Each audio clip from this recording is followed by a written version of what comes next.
2부 예배에 오신 여러분들을 주님의 이름으로 환영합니다. 그냥 오늘은 차분하게 그냥 앉아 계시기 바랍니다.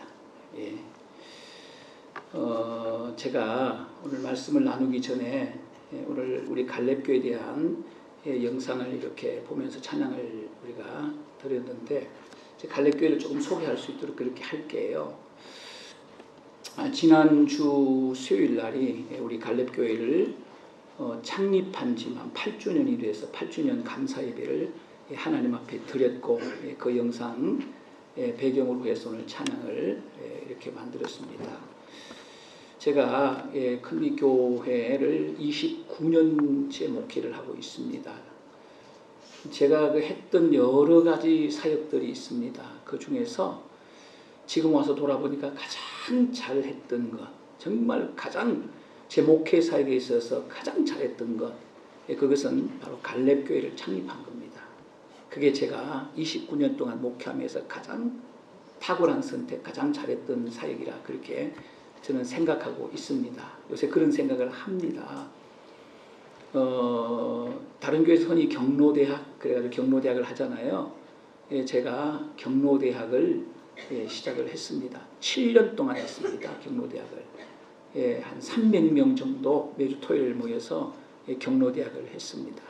경로대학은 복음을 구체적으로 전할 수가 없어요. 어른들 그냥 밥 드시고 재미있는 프로그램하고 그런 거예요. 구체적으로 리얼하게 복음을 전할 수가 없어요.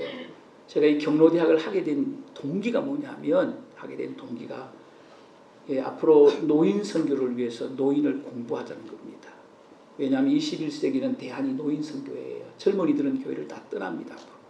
인구 절벽 시대이기 때문에 인구가 굉장히 급감합니다. 우리나라 인구도 굉장히 빠른 시간에 반토막이 나요. 그러면 교회 성도들도 반토막 난다는 얘기예요. 인구가 급감한다는 것은 세상 인구는 적는데 교인들은 늘어난다, 이런 거 없어요. 반토막 다 나거든요. 이런 시대에 젊은이들 애기 안 낳지요. 젊은이들 없지요. 또 교회도 떠나죠. 이런 시대에 늘어나는 영역이 있습니다. 그게 뭐냐면 노인 영역이에요. 그래서 우리나라는 세계적으로 가장 빠르게 노인 인구가 늘어나고 있습니다. 그래서 이미 우리나라는 지금 노인 인구가 우리나라 인구의 20%를 넘었습니다. 초고령화 시대라고 그래요. 초고령화 시대를 지금 지나고 있습니다. 노인들만 늘어나는 거예요. 밖에 나가면 어르신들밖에 안 보이는 거예요. 젊은 사람들은 다 일하러 나가고. 노인들이 늘어나는 거예요. 그러면은 21세기 선교의 대안은 무엇입니까? 젊은이들은 교회를 떠나고 있고요. 애기 없고요.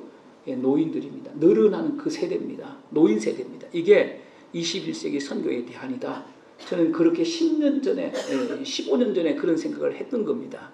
초고령화 시대가 올 것을 좀 알았어요. 생각을 했었어요. 그래서 이것을 위해서 준비를 해야 되겠다 생각을 하고 경로대학을 했습니다. 시작했습니다. 경로대학을 한 것은 제가 말씀드린 것처럼 노인을 공부하자. 책 한 권을 읽고 노인을 공부할 수가 있어요. 그런 공부가 아니에요. 진짜 지식이 아니에요. 노인들과 함께 10여 년을 부딪혀야, 이 노인은 이런 거구나, 어르신들은 이런 거구나, 이거를 알 수가 있다는 겁니다. 그래서 7년 동안 노인을 공부하자. 도대체 노인이 누구냐? 이래서 7년 동안 경로대학을 하면서 노인이 누군지, 또 하나는 뭐냐면 7년 동안 경로대학을 하게 되면 이 경로대학을 섬기는 노인 사역자들이 생길 거다. 그래서 노인이 누군지를 공부하기 위해서 경로대학을 설립했고, 두 번째는 노인 사역자를 만들기 위해서 경로대학을 시작을 했습니다. 그래서 7년쯤 하니까 노인이 누군지를 알겠더라고요. 노인이 누군지를 분명히 알겠더라고요. 이제 다 끝났습니다. 1차 목표. 그 다음에 7년 동안 경로대학을 하니까 섬기다가 나가고 나는 이게 맞아요. 어른들이 너무 좋아요. 너무 예뻐요. 이 사역이 너무 신나요. 이런 분들이 생기더라고요. 그래서 이런 사역들을 한 30명을 만들었습니다. 노인 사역자들을. 그러면 노인이 뭔지를 알았잖아요. 노인 사역자 30명이 생겼잖아요. 그럼 이제 경로대학을 해야 될 이유가 없잖아요. 이것을 위해서 노인이 누군지 공부하기 위해서 노인 사역자들을 양육해내기 위해서 경로대학을 했으니까, 그래서 300명이 굉장히 잘 모였습니다. 우리 한국의 큰 교회, 김장한 목사님이 심무하는 이런 교회에서도 저희 교회 경로대학을 견학을 봤어요. 경로대학을 설립하려고 하는데 경로대학을 어떻게 했으면 좋겠는지 와서 견학도 하고 제가 또 안내도 하고 이렇게 잘했던 이렇게 잘 나가는 경로대학을 제가 어느 날 크로즈했습니다. 당회에서 경로대학 끝입니다. 이렇게 얘기하니까 장로님들도 의아해하는 거예요. 왜 이렇게 잘 되는 경로대학이 안 되면 문 닫는 건 당연하지만 이렇게 잘 되는 경로대학을 크로즈합니까? 이런 얘기를 하는 거예요. 교인들도 마찬가지, 경로대학 사역자도 마찬가지예요. 생각지도 못했죠. 어느 날 경로대학 크로즈 딱 하니까. 그러나 제가 경로대학을 세운 목적을 이루었습니다. 노인이 누군지를 알게 됐어요. 그리고 노인 사역자 30여 명을 만들었습니다. 이제는 뭘 할 수 있습니까? 이 사역자들을 통해서 이제 노인 선교를 하게 되겠더라고. 그래서 경로대학을 크로즈하고 제가 갈렙교회를 설립했습니다. 한 30여 명. 우리 큰빛교회는 노인들이 많지 않아요. 40대가 제일 많아요. 우리 큰빛교회는 젊은 교회가 있는데 40대가 제일 많아요. 그 다음에 30대, 그 다음에 50대, 20대 이런 순으로 인구 분포가, 교인 분포가 되어 있는데 그래서 갈렙교회를 적시 설립을 했습니다. 30여 명이 모여서 밑에 교육관에서 갈렙교회 예배를 8년 전에 드렸습니다. 8년 전에 드렸어요. 정말 감사한 것은 지금 와서 생각을 해보니까 한 30여 명이 그동안 8년 동안 돌아가셨더라고. 돌아가시고. 저희가 세례를 주고 우리 교회 와서 이렇게 구원받은 어르신들이 한 70여 분 정도 되더라고. 70여 분 정도 되더라고. 그래서 지금 우리 갈렙교회가 한 150명 정도 이렇게 모여요. 어른들만 이렇게 모여요. 그래서 앞으로 이 노인 전문 교회를 이제 설립하기 위해서 지금 이제 한 70% 지금 완성을 했습니다. 그래서 제가 올해 지금 고민하고 기도하고 있는 것 중에 하나가 노인 교회를 분립하는 거예요. 노인 전문 교회, 노인들의 세계를 만들어 주는 거예요. 단순히 노인들만 모여서 예배 드리는 게 아니라 노인들의 세계를 만들어 주자. 그들의 세계를 만들어 주자. 그리고 평생 동안 교회를 섬겼던 그 노하우, 죽을 때까지 하나님 앞에 드리는 그런 어르신들을 만들자. 노인교회를 분립하는 겁니다. 이걸 가지고 지금 고민을 하고 있습니다. 이제는 갈렙교회 수요일날 모여요. 이걸 갖다 주일도 예배를 따로 드리는 거예요. 아주 완전히 분립하는 겁니다. 이거를 가지고 지금 고민을 하고 하나님 앞에 기도하고 있습니다. 그래서 주일날 갈렙교회 노인 전문교회를 설립해서 예배를 드리고 그 다음에 수요일날도 이렇게 모여서 예배를 드리고 그 다음에는 이 노인 전문교회, 노인 선교를 위해서는 이 시스템이 중요합니다. 그냥 주일날 모여서 예배만 드린다고 해서 이게 노인 전문교회가 아니에요. 그래서 제가 하고 싶은 게 뭐냐 하면 양로원을 해야 되겠다. 왜냐하면 이 어르신이 다 마지막 양로, 여러분도 마찬가지예요. 양로원은 필수 코스예요. 자녀들이 감당을 못 하잖아요. 그렇잖아요. 이 100세 시대에는요, 이 필수 코스입니다. 몸은 다 막 비실비실하고 망가지고, 예? 이런데 자녀들이 감당할 수가 없잖아요. 자녀들이 일해야 되잖아요. 옛날하고 달라가지고 전부 두 부부가 함께 가서 일하잖아요. 어른들을 보살필 수가, 양로원은 필수 코스예요. 그래서 양로원을 설립하는 거, 이것을 위해서 기도해 왔습니다. 양로원을 설립하고 그 다음에는 무덤까지다. 그래서 납골묘를 만들려고 지금 산을 이곳저곳 알아보고 있습니다. 곧 아마 빠른 시간 안에 납골을 만들 거예요. 그 다음에 이분들을 갖다가 이 노인 문제는, 노인의 가장 큰 문제는 외로움이에요. 외로움의 문제를 해결하고 감동만 주면 이들이 다 예수 믿습니다. 굉장히 선교하기가 쉬워요. 외로움의 문제를 해결해주고 감동만 주면 이들은 다 교회 와요. 다 예수 믿어요. 그러니까 노인 선교 그렇게 어렵지 않아요.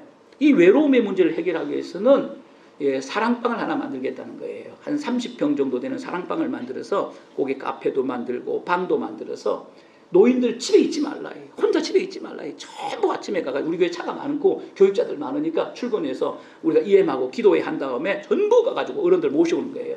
모셔와서 어른들은 다 스스로 못 와요. 모셔오면 이 사랑방에서 하루 종일 보내는 거예요. 그러면 각 목장별로 초를 짜서 가가지고 점심도 해드리고 부침개도 해드리고 간식도 해드리고 이런 이제 섬김의 장을 만들겠다는 거예요. 그리고 사랑방에서 그렇게 하루 종일 테레비도 보고 장기도 뜨고 바둑도 뜨고 그렇게 하라는 거예요.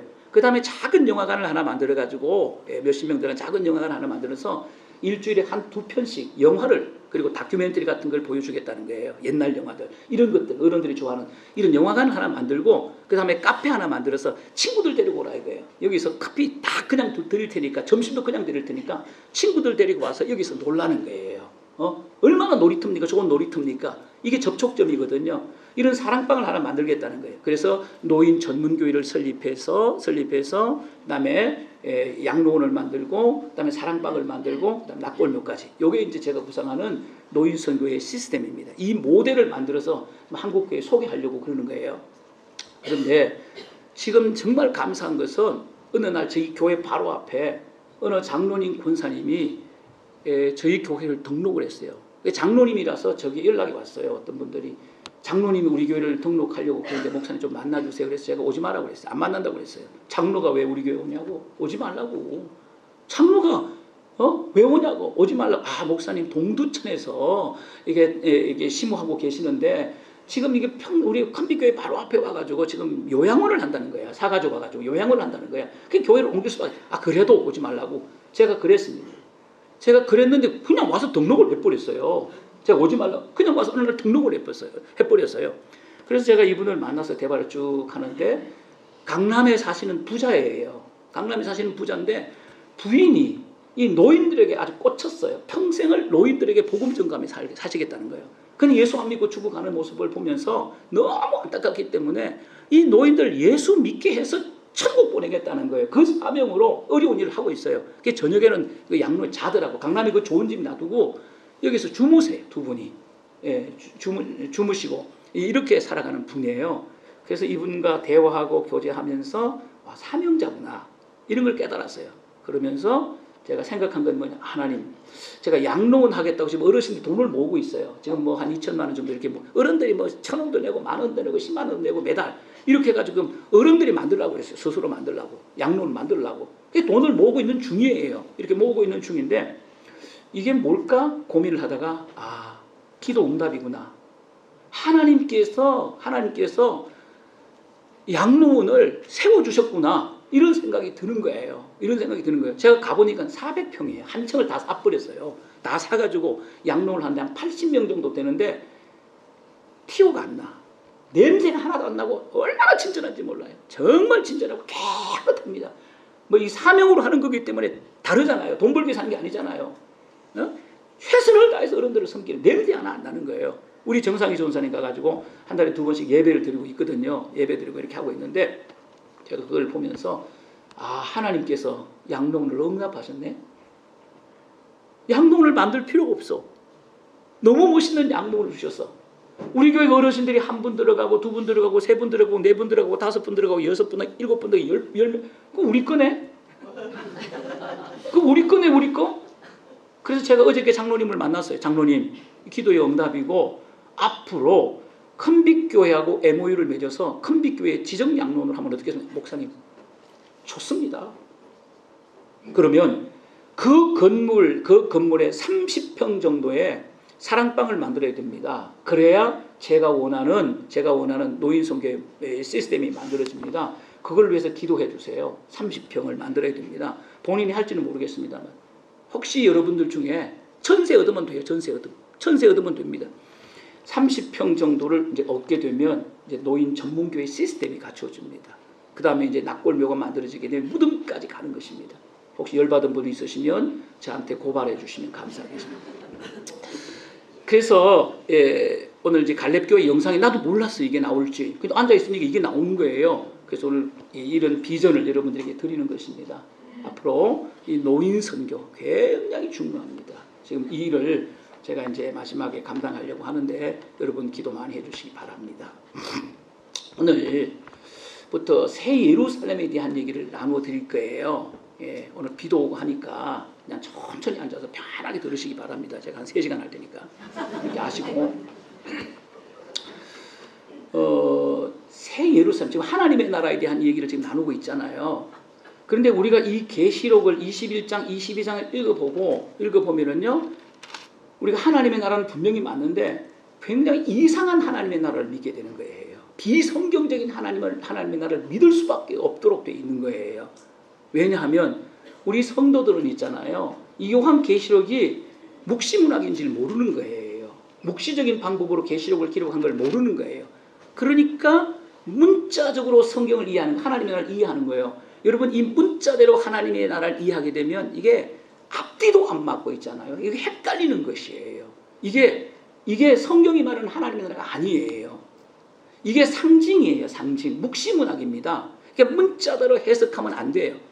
그런데 제가 많은 목사님들이 이 부분을 강의한 것도 읽어보고 뭐 해석한 것도 읽어보고 했는데 대부분의 우리 목회자들이 이 요한계시록에 나오는 이 하나님의 나라, 이 하나님의 나라를 문자적으로 해석을 하는 경우들이 되게 많아요. 그래서 성도들이 문자적으로 이 하나님의 나라를 이해하고 있는 경우들이 굉장히 많습니다. 이게 틀린 거예요. 이 맞는 게 아니에요. 비신학적이에요. 이게 틀린 겁니다. 이런 걸 보게 되면서 상당히 많은 성도들이 이런 메시지를 들어서 이런 하나님의 나라에 대한 이해를 갖고 있습니다. 이건 복음이 뭐예요? 복음이라고 하는 것은 다른 말로 표현하면 하나님의 나라를 믿는 거거든요. 근데 우리가 잘못된 하나님의 나라를 믿고 있다면 어떻게 되겠습니까? 이게 얼마나 위험한 겁니까? 잘못된 하나님의 나라를 이해하고 있고 잘못된 하나님의 나라를 믿고 있으면 어떻게 되겠습니까? 복음은 하나님의 나라를 믿는 거예요. 그렇지 않습니까? 하나님의 나라를 믿는 게 복음이거든요. 다른 말로 말하면. 그렇기 때문에 오늘 이 말씀 보게 되면 오늘 이 말씀을 제가 새 예루살렘 이런 제목으로 제가 한 두서너 번 말씀을 나눌 겁니다. 오늘부터 계시록 21장에 나오는 새로운 하나님의 나라의 모습이니까 여러분들이 잘 들으시기를 바랍니다. 제가 성경에 있는 제가 특별한 예화도 안 들 거예요. 그냥 성경에 나오는 이 말씀을 한 절 한 절 해석을 해드릴 테니까 잘 이해하시면 되겠습니다. 여러분 성경에 보게 되면 무슨 얘기가 많이 나와요? 성경 읽어보면 무슨 얘기가 많이 나와요? 뭐 이렇게 하니까 너무 광범위하기 때문에 대답하기 힘들겠지만 결혼에 대한 얘기가 굉장히 많이 나와요. 성경을 있잖아요. 결혼 이야기로 시작해서 결혼 이야기로 끝납니다. 지금 우리가 결혼 얘기 나누고 있거든요. 그렇잖아요. 예, 하나님의 신부 결혼 얘기 나누고 있거든요. 어린 양의 신부 결혼 얘기 혼인잔치 이게 요한계시록 결론이거든요. 결혼 이야기로 시작해서 결혼 얘기로 끝나는 겁니다. 우리가 성경을 펴게 되면 인류의 역사의 시작이 무엇입니까? 에덴 동산이잖아요. 에덴 동산에서 하나님이 아담을 만들거든요. 이 아담이 누굽니까? 아담을 만든다라고 했을 때 우리가 구체적으로 설명하면 아담은 하나님의 자녀예요. 하나님께서 당신의 자녀를 만드시는 거예요. 그러니까 사랑할 수밖에 없는 거예요. 사랑할 수밖에 없는 거예요. 구원할 수밖에 없는 거예요. 그게 인간이에요. 아담이에요. 당신의 자녀로 만드는 거예요. 또 우리가 다른 각도로 보게 되면 하나님께서는 뭘 만드십니까? 남편을 만드는 거예요. 남편을. 그게 누굽니까? 아담이에요. 하나님의 당신의 자녀를 만드시고 그 다음에는 남편을 만들었다는 거예요. 그 다음 하와를 만든 건 무엇입니까? 아내를 만들었다는 거예요. 아내를 만들었다는 거예요. 그러니까 하나님은 당신의 자녀를 만드시고 누구를 만드십니까? 남편을 만드시고 아내를 만들었다는 얘기예요. 그래서 아담의 갈비뼈를 취해서 하와를 만듭니다. 이브를 만듭니다. 이브를 만들어서 누구에게 데려오는 것입니까? 누구에게? 아담에게로 데려오는 거예요. 아담이 눈을 들어서 하나님께서 만드신 그 이브를 보는 순간 미쳐버렸어요. 성경에는 기록이 없습니다만은 아마 입신했을지도 몰라요. 예? 너무너무 미쳐버리는 거예요. 이는 내 뼈 중에 뼈, 살 중에 살이라고 고백을 하는 거예요. 어마어마한 고백을 하는 거예요. 여러분 이런 고백 안 해보셨죠? 이런 고백 안 해보셨죠? 오늘 가서 한번 해보시기 바랍니다. 저는 못할 것 같아요. 내 뼈 중에 뼈고 눈을 똑바로 쳐다보고 땅바닥 쳐다보고 하지 마시고 이런 내 뼈 중에 뼈, 살 중에 살이라고 그럼 끝나는 거예요. 이 고백보다 더 큰 고백이 없고 이 고백보다 더 영광스러운 고백이 없는 거예요. 그런 고백을 하는 거예요. 그래서 어떻게 했다고 이런 고백하고 고백하고 끝났다는 겁니까? 고백하고 끝났다는 겁니까? 너무너무 좋은데 그냥 끝났다는 얘기입니까? 아니라는 겁니다. 결혼해서 함께 살았다는 얘기예요. 둘이 결혼해서 함께 살았다는 얘기예요. 그러니까 성경의 이 얘기, 인류의 역사의 얘기는 결혼 얘기로 시작한다는 것입니다. 우리가 성경을 보게 되면요, 굉장히 중요한 책이 한 권이 있습니다. 그 책이 뭐냐면 호세아서예요. 조금 나오는 게 있습니다만은 이 호세아는요, 결혼 얘기예요. 결혼 얘기. 호세아와 고멜의 결혼 얘기를 기록한 게, 결혼해서 사는 얘기를 기록한 게 호세아인 것입니다. 그 다음에 예수님께서 여러 가지 비유를 드는데 굉장히 중요한 비유를 드는 것입니다. 그 비유가 뭔지 아십니까? 결혼에 대한 비유예요. 그 유명한 열처녀에 대한 비유예요. 주님은 신랑이시고 뭡니까? 슬기로운 5처녀는 뭐라는 겁니까? 주님의 신부가 되어서 결혼해서 함께 하는 얘기입니다. 그 얘기가 결혼 얘기예요. 여러분 그렇다면 이 성경에는 결혼 얘기가 굉장히 많이 나옵니다. 왜 많이 나올까요? 여러분 결혼이 뭘까요? 여러분 결혼이 뭐냐 이렇게 물어보게 되면 너무 쉬운 질문을 하기 때문에 비웃는 분도 계시겠지만은 죄송하지만 결혼이 뭐냐고 비웃는 분에게 물어보면 정확한 대답을 못 하세요. 아주 추상적인 얘기를 할 것입니다. 결혼이 뭐냐? 남자와 여자가 하나가 되어서 함께 사는 거예요. 그게 결혼이에요. 가장 정확한 정의예요. 남자와 여자가 하나가 되어서 함께 사는 거예요. 이 정의가 어디서 나오는 겁니까? 아담과 하와의 결혼을 통해서 얻은 거예요. 남자와 여자가 하나가 되어야 돼요. 그래서 함께 사는 거예요. 하나가 되어 함께 사는 것이 결혼이라는 겁니다. 그래서 결혼은 되게 중요해요. 하나가 되어서 함께 죽을 때까지 함께 사는 거잖아요. 주님과 결혼하면 영원히 함께 사는 거잖아요. 여러분 죽을 때까지 함께 사는 육의 결혼이 있고 영원히 함께 사는 영의 결혼이 있다는 것입니다. 이 두 개의 결혼이 있다는 것입니다. 이 결혼이 중요한 거예요. 죽을 때까지 함께 사는 거니까, 영원히 함께 사는 거니까 얼마나 중요합니까?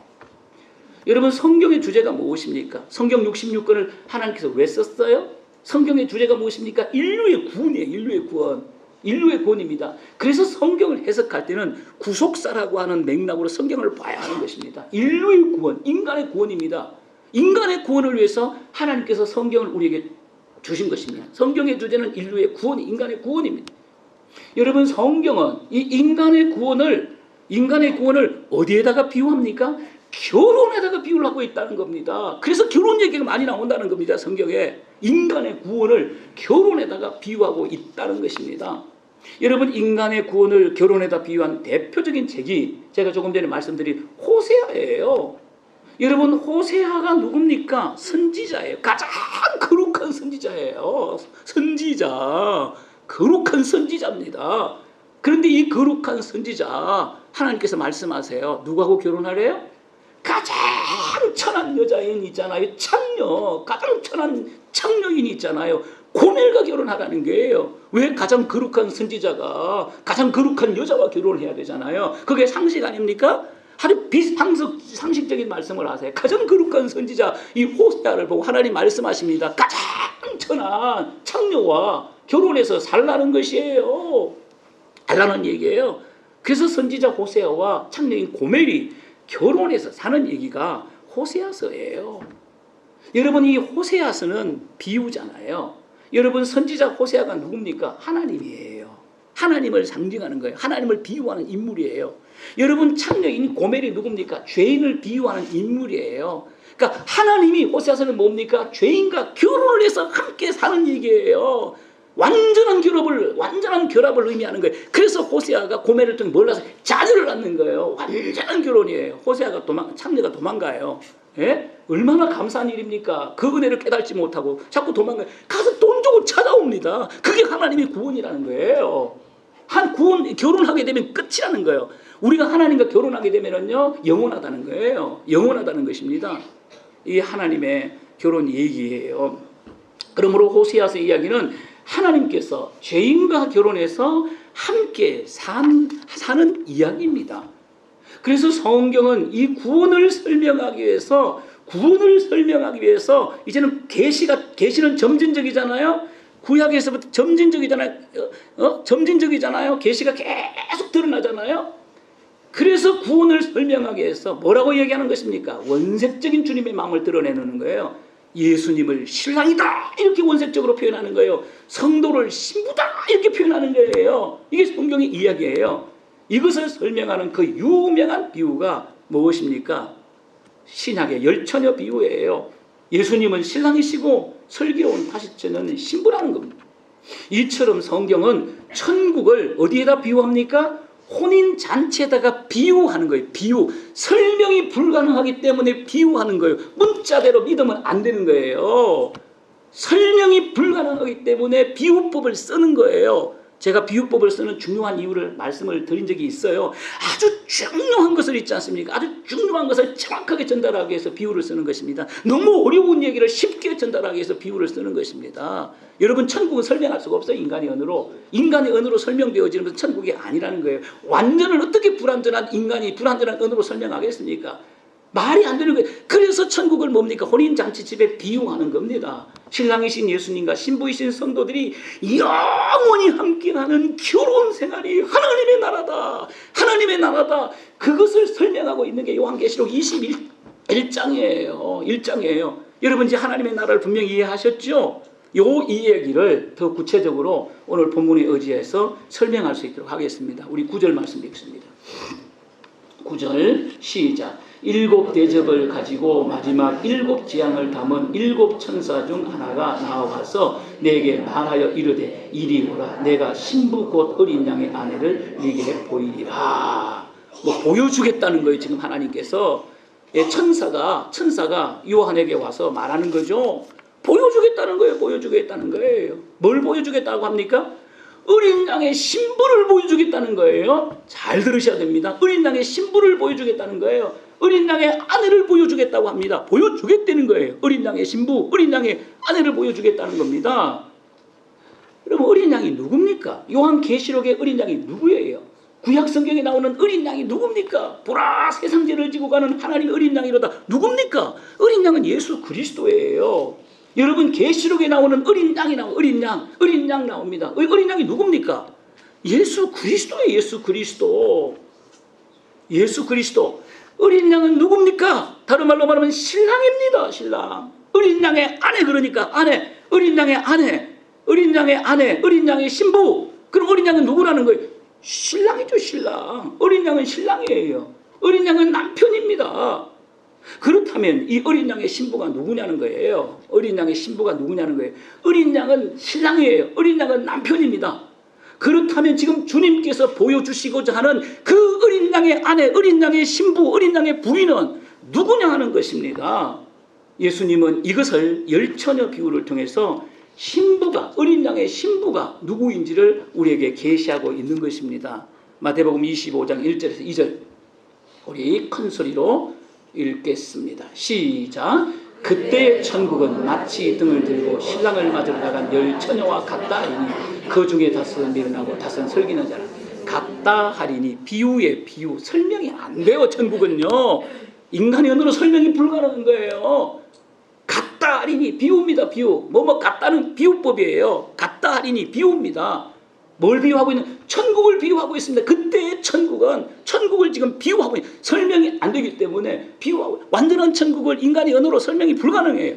그래서 비유하고 있는 거예요. 열처녀 비유로 비유하고 있는 것입니다. 천국을 무엇이라고 하는 것입니까? 천국을 뭐라고? 신랑과 신부가 한 집에서 함께 사는 거예요. 그 얘기입니다. 신랑과 신부가 한 집에서 함께 사는 거예요. 결혼해서 함께 사는 거예요. 그래서 천국을 혼인잔치집이라고 얘기하는 거예요. 오늘 말씀 보니까 신랑을 맞으러 나간 10 처녀가 있습니다. 여러분 10 처녀는 주님의 신부입니까? 신부가 아닙니까? 10 처녀는 신부가 아니에요. 처녀예요. 신부가 아닙니다. 10 처녀는 처녀들입니다.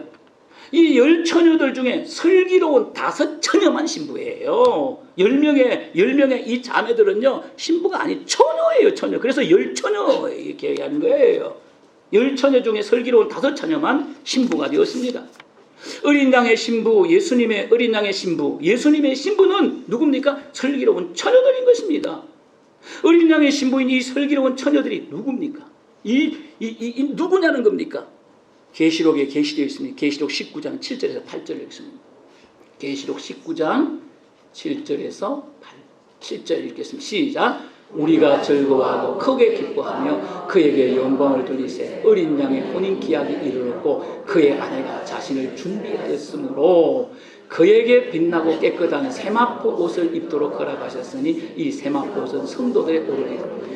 여러분 여기 기록이 되어 있습니다. 슬기로운 처녀들 누굽니까? 어린 양의 신부가 누굽니까? 누구라고 이야기하고 있습니까? 성도들. 흰 세마포 옷을 입은 성도들입니다. 흰 세마포 옷을 입은 성도들이에요. 그것을 말씀하고 있습니다.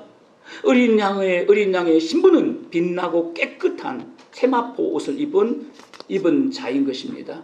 우리 계시록 7장 9절 한 번 더 읽겠습니다. 계시록 7장 9절 시작. 2일 후에 내가 보니 각 나라와 족속과 백성과 방언에서 아무도 능히 셀 수 없는 큰 무리가 나와 흰옷을 입고 손에 종려가지를 들고 보좌 앞과 어린 양 앞에 서서. 누구예요? 흰옷을 입은 흰옷을 입은 이 신부들이 누굽니까? 슬기로운 5처녀예요. 어린 양의 신부입니다. 흰옷을 입은 어린 양의 신부. 족속과 백성과 방언에서 나온 셀 수 없는 큰 물이, 흰옷을 입은 셀 수 없는 큰 물이 족속과 백성과 방언에서 나온 전 세계적으로 구원받은 셀 수 없는 큰 무리를 주님의 신부라고 말씀하고 있습니다.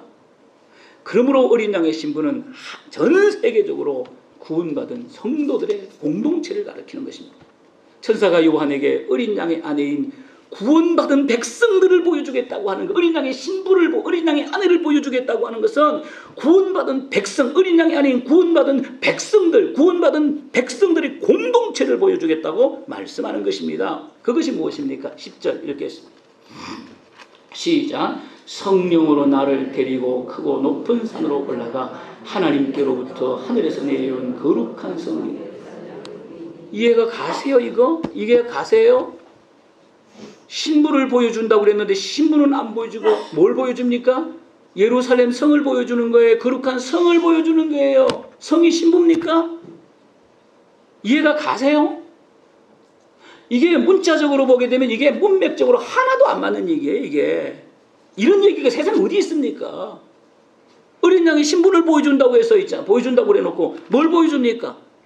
성을 보여주는 거예요. 집을 보여주는 거예요. 이게 맞습니까? 이게 문자적으로 말도 안 되는 얘기잖아요. 천사가 요한에게 보여주겠다고 한 어린 양의 아내 그리스도의 신부가 오늘 성경에 보게 되면 거룩한 성 예루살렘입니다. 거룩한 성 예루살렘이라는 것입니다. 그러므로 거룩한 성 예루살렘은 장소나 공간이 아니에요. 일문자적으로 해석하면 안 된다는 거예요. 어린 양의 신부, 구원받은 백성들인 거룩한 공동체를 가리키는 거룩한 공동체, 셀 수 없는 큰 무리, 거룩한 공동체, 영광스러운 공동체, 하늘 공동체를 가리키는 것입니다. 요한계시록 21장에 천국에 대한 세 개의 표현이 있다는 거 제가 설명을 드렸습니다. 21장 천국을 설명하면서 아주 개론적으로 설명을 하고 그 다음에 자세한 얘기들을 기록하고 있는데, 첫째는 무엇입니까? 하나님의 나라는 새하늘과 새 땅이에요. 구원받은 백성들을 위한 완전한 어떤 공간인지 아무도 모릅니다. 안 나는 사람이 있으면 이단이에요. 몰라요. 구원받은 백성들을 위한 완전한 공간입니다. 거룩한 공간입니다. 설명할 수가 없어요. 성경에 그 하늘나라의 모습을 그대로 기록이 불가능해요. 거룩한 공간, 완전한 공간을 가르치는 것이에요. 이 새하늘과 새 땅입니다. 둘째는 예루살렘입니다. 새 예루살렘입니다. 새 예루살렘은 오늘 본문처럼 천국 백성들을 하나님의 완벽한 통치를 받고 있는 천국 백성들의 공동체를 말하는 거예요. 세 번째는 하나님의 나라를 뭐라고 말합니까? 하나님의 장막이라고 하는 텐트를 말하는 거예요. 영어로 번역하면 하우스예요. 텐트, 하우스입니다. 자, 옛날엔 장막에 살았잖아요. 예? 하나님의 장막입니다. 이걸 다른 말로 번역하면 하나님의 집입니다. 하나님의 나라는 하나님의 장막이래요. 하나님의 집이래요. 신랑이신 어린 양과 신부이신 하나님의 백성들이 결혼해서 완전하게 하나가 되어서 영원히 함께 사는 곳, 영원히 함께 사는 것이 하나님의 집입니다. 이게 아버지의 집이에요. 이게 하나님의 나라라는 것입니다. 천국은 하나님의 집에 있는 거룩한 공동체예요. 하나님의 집에 있는 거룩한 공동체라는 것입니다. 이것을 표현한 단어가 거룩한 성 예루살렘이에요. 그래서 예루살렘에 대한 얘기가 나오는 거예요. 그렇다면 거룩한 성 예루살렘은 어떤 곳이라고 말합니까? 이 공동체는 어떤 공동체라고 말하는 거예요? 11절을 읽겠습니다. 시작. 하나님의 영광이 있어 그 성의 빛이 지극히 귀한 보석 같고 벽옥과 수정같이, 전부 비유입니다. 비유. 여러분, 여기에서 그 성의 빛이 지극히 귀한 보석 같고, 보석은 천사가 얘기해 준 거예요? 아니에요. 요한이 본 것을 설명할 길이 없으니까 세상의 것들을 갖다 붙이는 거예요. 요한의 생각에서 나온 단어예요. 보석 같고 벽옥 같고 수정같이 막더라. 그러니까 요한도 설명할 수 없으니까 이 세상에 가장 귀한 것들을 비유를 들고 있는 거예요. 그 성에는 무엇이 있다는 것입니까? 하나님의 영광이 있다는 거예요. 하나님의 나라는 하나님의 영광으로 가득한 곳입니다. 여러분, 하나님의 영광이 무엇입니까? 이 쉐키나라고 하는 말이에요. 이브리 말로 빛이라는 말이에요. 빛, 하나님의 임재, 빛을 가리키는 것입니다. 하나님께서 나온 빛입니다. 완벽하게 거룩한 분이시니까, 예? 거기는 어둠이 전혀 없잖아요. 어둠이 전혀 없다라고 하는 말은 뭐예요? 빛 자체라는 말이에요. 그래서 하나님 빛이십니다.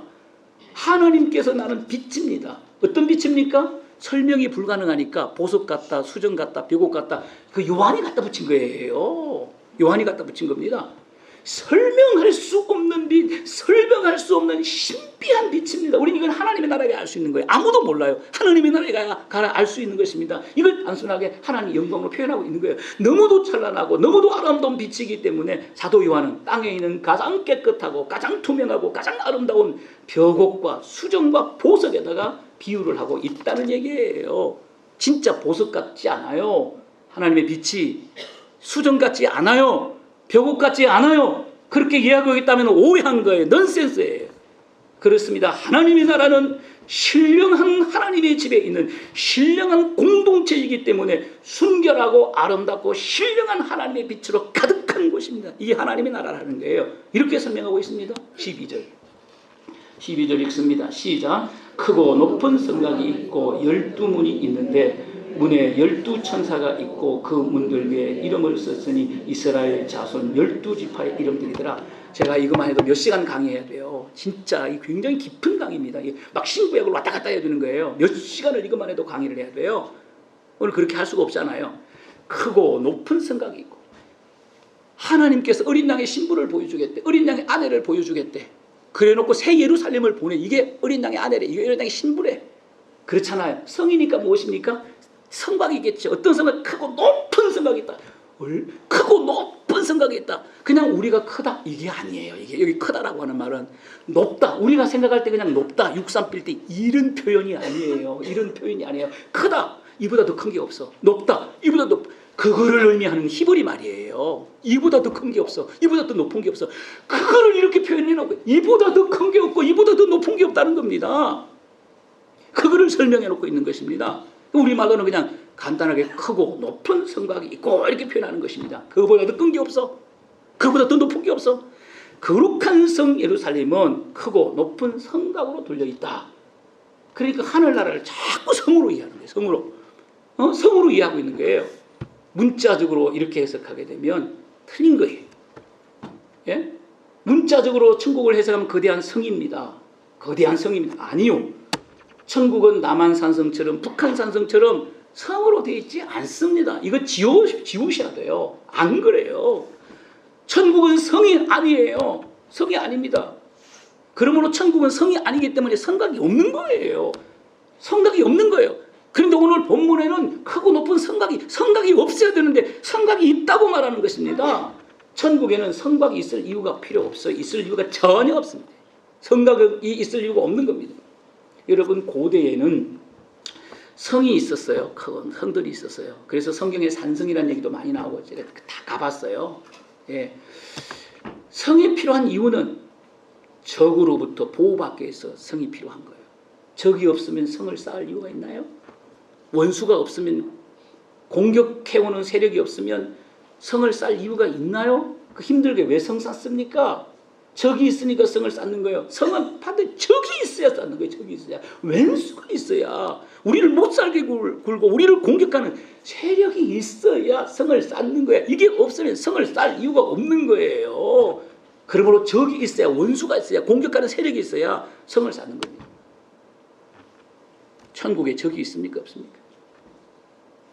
세상 심판 끝났어요. 그 인간들을 괴롭게 하고 우리를 힘들게 하는 그 원수는 지옥에 다 들어갔어요. 지금 다 불못에 다 들어갔어요. 악이 없어졌어요. 악이 없는데 뭔 악이 있지 않습니까? 천국을 공격하겠습니까? 악이 없어졌다니까 전부 심판받아 지옥 미창에 다 들어갔다니까 적이 없어요. 그러므로 천국은 성곽이 있을 필요가 없어요. 그런데 오늘 성곽이 있다는 거예요. 상징이에요. 이 상징을 통해, 이 묵시문학적인 상징을 통해서 천국을 설명하고 있는 거예요. 그렇다면 왜 새 예루살렘에 크고 높은 성곽이 있다고 성경은 말하고 있는가 하는 거예요. 어렵지 않아요. 간단해요. 그것은 새 예루살렘, 어린 양의 신부, 천국 백성들의 완전한 보호, 절대적인 보호를 의미하는 거예요. 완전한 보호, 절대적인 보호, 완전한 보호, 절대적인 보호. 그것을 의미하는 거예요. 하나님의 완벽한 보호 속에서, 절대적인 보호 속에서 주님과 함께 영생을 누리며 살아가는 것이 조금도 부족하심이 없는 것이 하나님의 나라다. 지금 요한계시록 상황이 어떻습니까? 로마라고 하는 이 악한 놈들 때문에 얼마나 공격을, 예루살렘 성이 얼마나 많은 공격을 받았습니까? 역사적으로 얼마나 많은 원수들이 공격을 받았어요. 결국은 망했잖아요. 주 70년 디투스 장군에 의해서 예루살렘 성이 완전히 깨어지고 말았잖아요. 얼마나 많은 공격을 받았어요. 예루살렘이 수도를 정복해야 그 나라를 정복하는 거니까 예루살렘이 얼마나 많은 공격을 받았습니까? 그래서 이런 배경이 있는 거예요. 지금 하나님의 백성들을 얼마나 많은 공격을 하고 있습니까? 우상 숭배한다고 막 죽이고 순교자들, 이런 배경이 있는 거예요. 왜? 천국은 원수가 없어요. 다 심판으로 끝나 하나님의 완전한 보호 속에 주님과 함께 이 영생을 누리는 거, 그게 하나님의 나라다. 우리에게는 이게 안 와다. 그런데 그때의 그들, 예? 공격받고 핍박받던 그들에게는 이게 와 닿는 거야. 이게 와 닿는 거야. 이게. 그래서 천국을 이렇게 설명하는 거예요. 12절에서 13절 읽습니다. 12절만 읽겠습니다. 시작. 크고 높은 성곽이 있고 12문이 있는데 문에 12천사가 있고 그 문들 위에 이름을 썼으니 이스라엘 자손 12지파 이름이더라. 오늘 본문이 너무 어려워요. 네, 어렵지 않아요. 성경의 배경을 안다면 12문이 있대. 천국은 성으로 되어 있다고 지금 설명하고 있어요. 상징적으로. 성이 있으니까 문이 있어야 되잖아요. 그 문을 얘기하는 거예요. 문이 몇 개라고요? 12문. 여러분, 성은요, 문이 많을수록 불안전한 곳이에요. 왜냐하면 원수들이 공격할 때 문을 통해서 막 문 부시고 들어오는 거 많이 봤잖아요. 문이 많으면 성이 아니야. 문이 없어야 돼. 근데 이놈의 성은 이상한 성이야. 문이 많아. 보통 많은 게 아니야. 12개의 문이 있는 거예요. 성경에서 가장 중요한 숫자가 12입니다. 12. 12의 히브리적 의미를 알아야 돼요. 이 12 굉장히 중요한 거예요. 그래서 문이 있는데 9개의 문도 아니고 10개의 문도 아니고 11개의 문도 아니고 12문이 있는데 새 예루살렘 성에 12문이 있다고 말합니다. 문이 뭐예요? 문이 뭡니까? 뭐 그렇게 어렵습니까? 문은 들어가는 곳이에요. 문이 없으면 못 들어가. 문이 있으면 들어가는 거예요. 문은 들어가는 거야. 사람 들어가라고 문 만들어 놓은 거예요. 짐승들 들어가라고 문 만들어 놓은 거예요. 문은 들어가는 거예요. 다른 용도가 전혀 없어요. 들어가는 거예요. 문이 있어야 들어가는 거예요. 성 안에 들어가기 위해서 반드시 문을 통해서만 들어가요. 문이 없으면 성 안에 뭐 크고 높은 성곽입니다. 누가 감히 담을 뛰어넘어 들어가? 누가 감히 담을 뛰어넘어? 63빌딩보다도 높은 성곽인데, 이보다 더 큰 게 없는데 누가 감히 들어갑니까? 아무도 못 들어가죠. 성 안에 들어가기 위해서는 문을 통해서만 들어갈 수 있다는 겁니다. 여러분, 성 안에 들어갈 수 있는 이 문이 무엇입니까? 요한복음 10장 9절 읽겠습니다. 시작. 내가 문이니 누구든지 나로 말미암아 들어가면 구원을 받고 또는 들어가면 나오면 꼴을 얻으리라. 내가 문이니. 예수님이 하신 말씀이, 예수님이 내가 문이다. 이해 가십니까? 이제 내가 문이다 이렇게 말하는 거예요. 누구든지 나로 말미암아, 나라는 문을 통해서만 들어간다는 거예요. 문은 들어가는 거예요. 여러분, 예수님을 통해서, 예수님이라는 문을 통해 들어가는 게 뭡니까? 구원이라는 거예요. 구원. 내가 문이니. 예수님께서 당신을 문이라고 하시는 것입니다. 나로 말미암아 들어가면 구원을 얻고, 예수님이란 문을 통해서 들어가면 구원이 있다는 겁니다. 예수라는 문을 통해 들어가야 구원이 있어요. 다른 문 통해서 들어가 봐야 구원 없어요. 부처라는 문 구원 없어요. 공자 구원 없어요. 마호메트 구원 없어요. 예수라는 문을 통해서 들어가야 구원이 있는 겁니다. 그게 복음이에요. 영원히 변치 않는 진리고 복음이에요. 아시겠습니까? 이거예요, 이거. 그런데 오늘 이 문이 몇 개래요? 12이래요. 12. 12절 한번 더 읽겠습니다. 시작. 크고 높은 성곽이 있고 12문이 있는데 문에 12천사가 있고 그 문들 위에 이름을 썼으니 이스라엘 자손의 12지파의 이름이더라. 어렵지요? 천국성으로 들어가는 문이 12이라고 합니다. 12문이 무엇입니까? 12문이 뭐예요? 여러분 지금 히브리 사람들에게, 지금 초대교회 성도들에게 이 계시록을 쓰고 있어요. 이것은 광야의 이스라엘 백성들에게 이미 계시하신 사건이에요. 성경에 있는 얘기예요. 광야의 이스라엘 공동체는 12지파였어요. 그렇죠? 12지파였습니다. 애굽으로부터 구원받은 백성이에요. 재앙을 이긴 백성들, 심판을 통과한 백성이에요. 홍해를 걷는 구원받은 백성이라고요. 애굽으로부터 구원받은 백성입니다. 이 12지파예요. 여러분 광야의 이스라엘 12지파 공동체를 보시기 바랍니다. 지금 나라가 없잖아요. 공동체예요. 이스라엘 12지파는.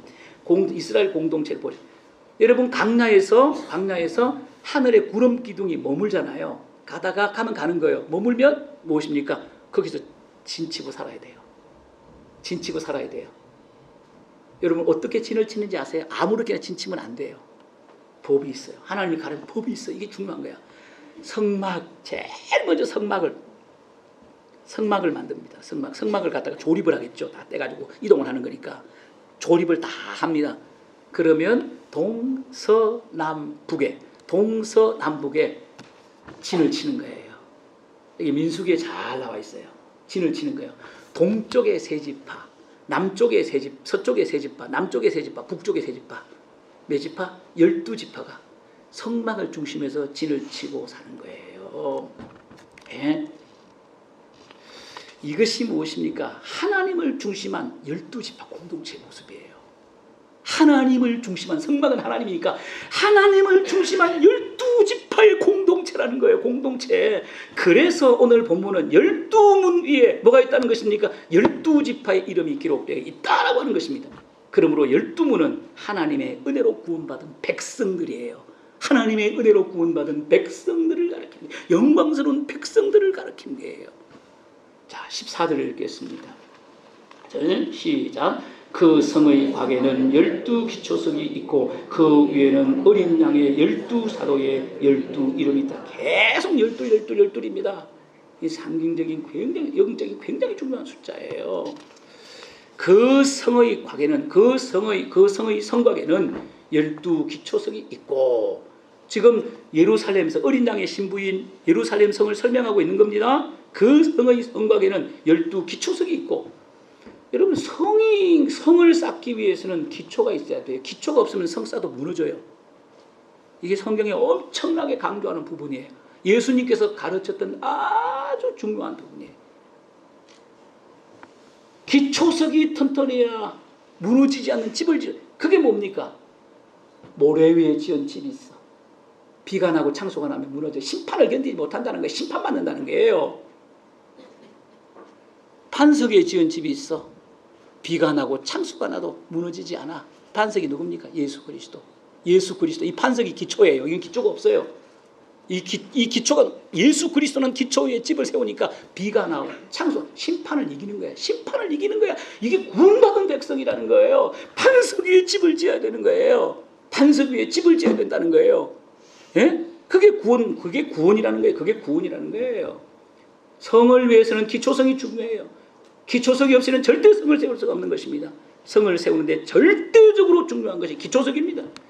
이 기초석이 없이는 예루살렘 성이 불가능해요.